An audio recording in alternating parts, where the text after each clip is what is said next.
ബഹിരാകാശം. നമുക്കൊരിക്കലും അളന്നു നോക്കുവാൻ സാധിക്കാത്ത അനന്തത. അവിടെ ഓരോ നക്ഷത്രത്തിനും, ഓരോ ഗ്രഹത്തിനും, ഓരോ ആറ്റത്തിനും പിന്നിലും ഒളിഞ്ഞിരിക്കുന്നു വിചിത്രമായ രഹസ്യങ്ങൾ. എത്ര ദൂരെയായിരിക്കും അവിടെയുള്ള വസ്തുക്കൾ എന്നത് മനുഷ്യന് ഇന്നേ വരെ പൂർണ്ണമായി മനസ്സിലാക്കുവാൻ സാധിച്ചിട്ടേയില്ല.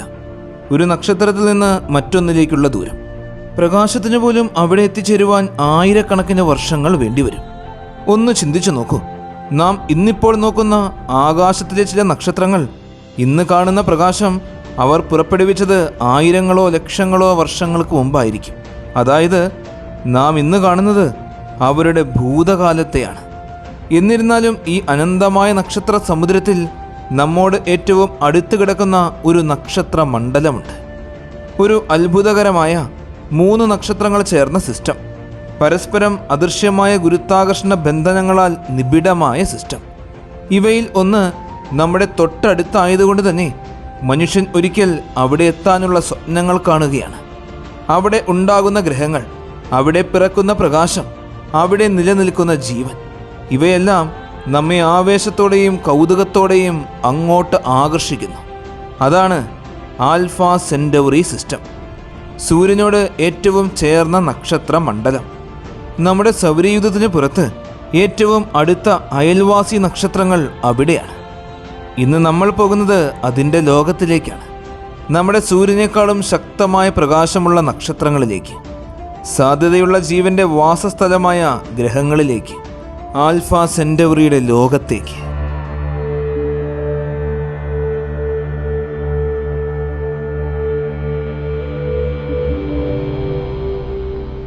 ഭൂമിയിൽ നിന്നും ബഹിരാകാശത്തിലേക്ക് സംഘടിതമായ റേഡിയോ തരംഗങ്ങൾ അയച്ചു തുടങ്ങിയിട്ട് ഏകദേശം 100 വർഷങ്ങൾ കഴിഞ്ഞു.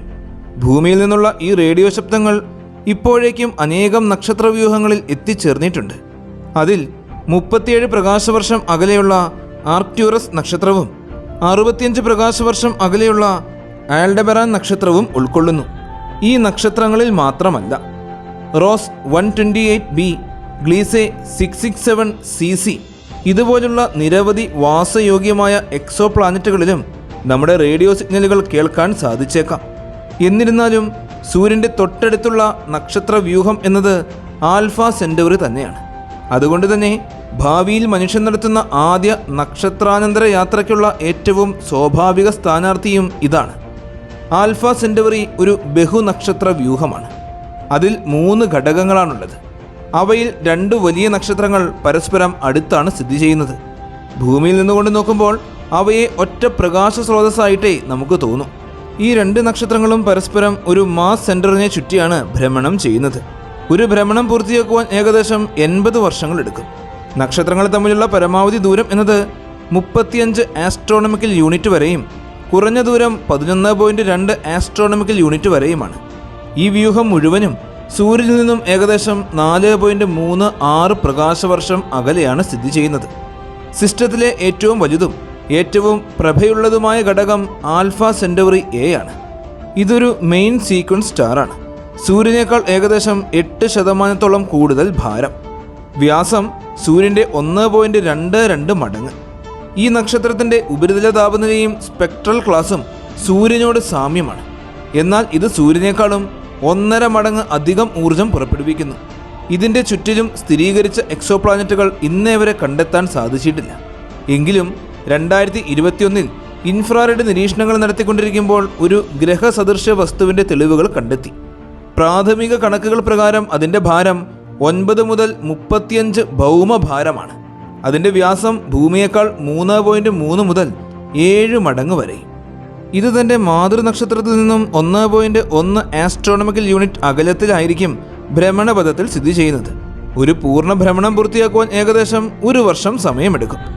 ഈ കണക്കുകൾ സ്ഥിരീകരിക്കുവാൻ പിന്നീട് ജെയിംസ് വെബ് സ്പേസ് ടെലസ്കോപ്പും ഭൂമിയിലെ വലിയ നിരീക്ഷണ കേന്ദ്രങ്ങളിലുള്ള ടെലസ്കോപ്പുകളും ഉപയോഗിച്ച് കൂടുതൽ നിരീക്ഷണങ്ങൾ നടത്തേണ്ട ആവശ്യമുണ്ട്.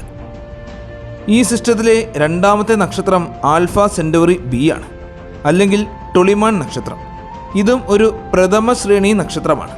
എന്നാൽ സൂര്യനേക്കാൾ 10% ഭാരം കുറവാണ് ഈ നക്ഷത്രത്തിന്. വലിപ്പം നോക്കിയാലും സൂര്യനേക്കാളും ചെറുതാണ്. കൂടാതെ കുറച്ച് തണുപ്പുള്ള നക്ഷത്രമാണിത്. ഉപരിതല താപനില ഏകദേശം 5260 കെൽവിൻ മാത്രമാണ്. ഈ നക്ഷത്രത്തിന് ഓറഞ്ച് നിറമാണ്. ഇതിൽ നിന്നും പുറപ്പെടുന്ന പ്രകാശം സൂര്യനിൽ നിന്നും പുറപ്പെടുന്ന പ്രകാശത്തിൻ്റെ പകുതി മാത്രമേ ഉള്ളൂ.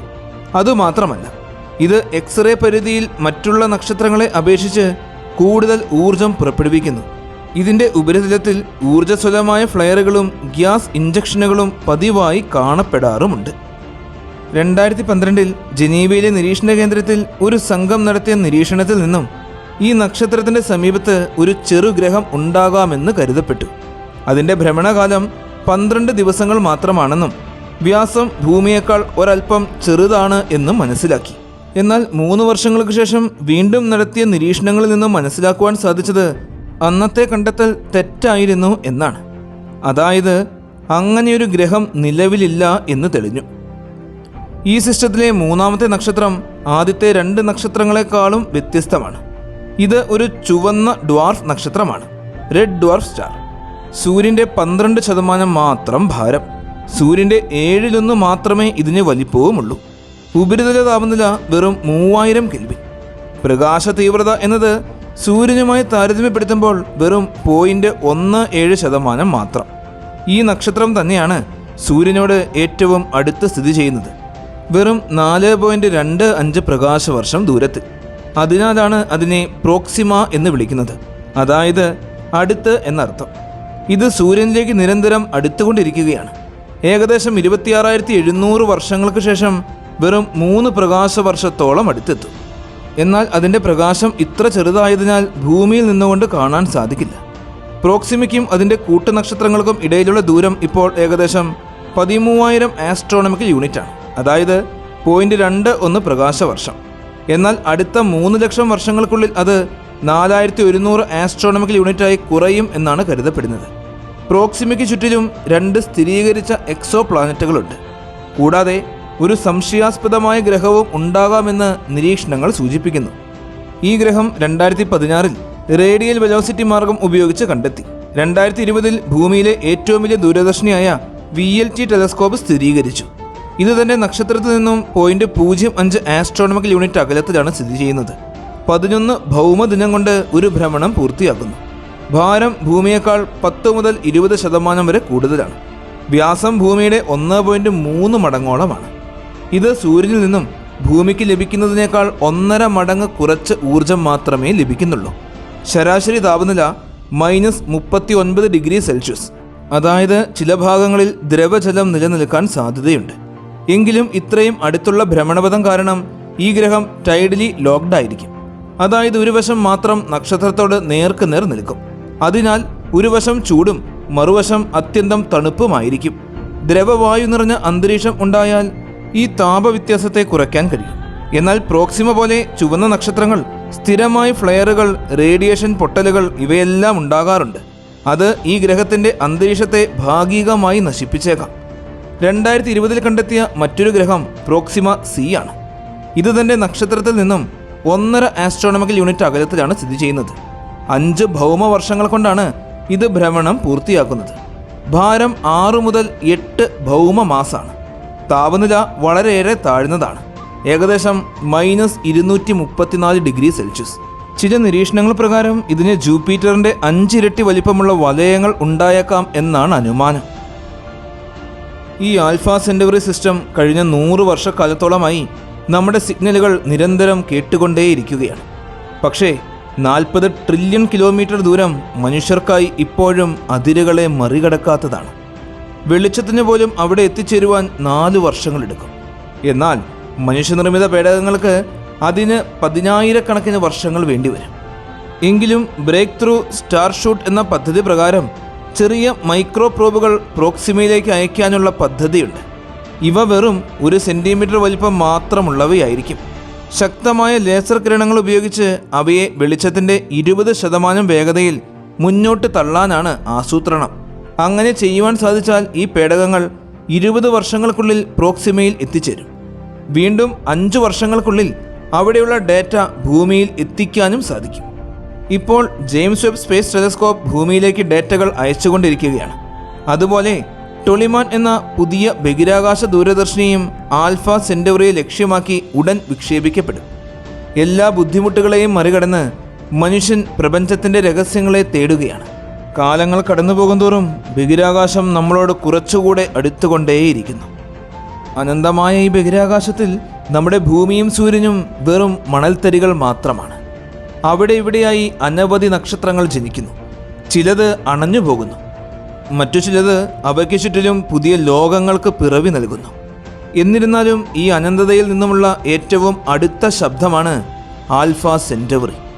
അവിടെയാണ് നമ്മുടെ ശാസ്ത്രത്തിൻ്റെ ദൃഷ്ടിയും നമ്മുടെ പ്രതീക്ഷകളുടെ ഹൃദയവും എല്ലാം ചൂണ്ടിക്കാണിക്കപ്പെടുന്നത്. കാരണം ഒരിക്കൽ മനുഷ്യൻ ഈ ചെറിയ നീലഗ്രഹത്തെ പിന്നിലാക്കി മറ്റൊരു നക്ഷത്ര ലോകത്തേക്ക് പോകേണ്ടി വരും. ഇന്നത്തേതിനേക്കാൾ മുന്നേറിയ സാങ്കേതിക വിദ്യകൾ ഉപയോഗിച്ച് ഇന്നത്തെ സ്വപ്നങ്ങൾ നാളെ യാഥാർത്ഥ്യങ്ങളായി മാറും. 100 വർഷങ്ങൾക്ക് മുമ്പ് നമ്മൾ ആകാശത്തേക്ക് നോക്കി സ്വപ്നം കണ്ട പോലെ ഇപ്പോൾ നമ്മൾ മറ്റൊരു നക്ഷത്രത്തിലേക്കാണ് നോക്കുന്നത്. മനുഷ്യൻ്റെ ആദ്യത്തെ അന്തർനക്ഷത്ര യാത്രയുടെ ലക്ഷ്യം ആൽഫ സെന്റൗറി. ഒരു ദിവസം ആ വിദൂരതയിലുള്ള നക്ഷത്രമണ്ഡലത്തിൽ നിന്നുകൊണ്ട് മനുഷ്യൻ തിരിഞ്ഞു നോക്കും. ഇവിടെ എത്തിയത് എത്രയോ കാതങ്ങൾ പിന്നിട്ടുകൊണ്ടാണ് എന്ന് പറഞ്ഞുകൊണ്ട്. അവിടെയായിരിക്കും നമ്മുടെ ചരിത്രത്തിലെ ഏറ്റവും വലിയ അധ്യായം എഴുതപ്പെടുക, നക്ഷത്രങ്ങളിലേക്കുള്ള യാത്രയുടെ അധ്യായം. ഇന്നത്തെ ഈ വീഡിയോ എല്ലാവർക്കും ഒരുപാട് ഇഷ്ടമായെന്ന് വിശ്വസിക്കുന്നു. നിങ്ങളുടെ എല്ലാവരുടെയും സപ്പോർട്ടുകൾ കൂടെ ഉണ്ടാകണം. നല്ലൊരു വീഡിയോയുമായി അടുത്ത എപ്പിസോഡിൽ കാണാം.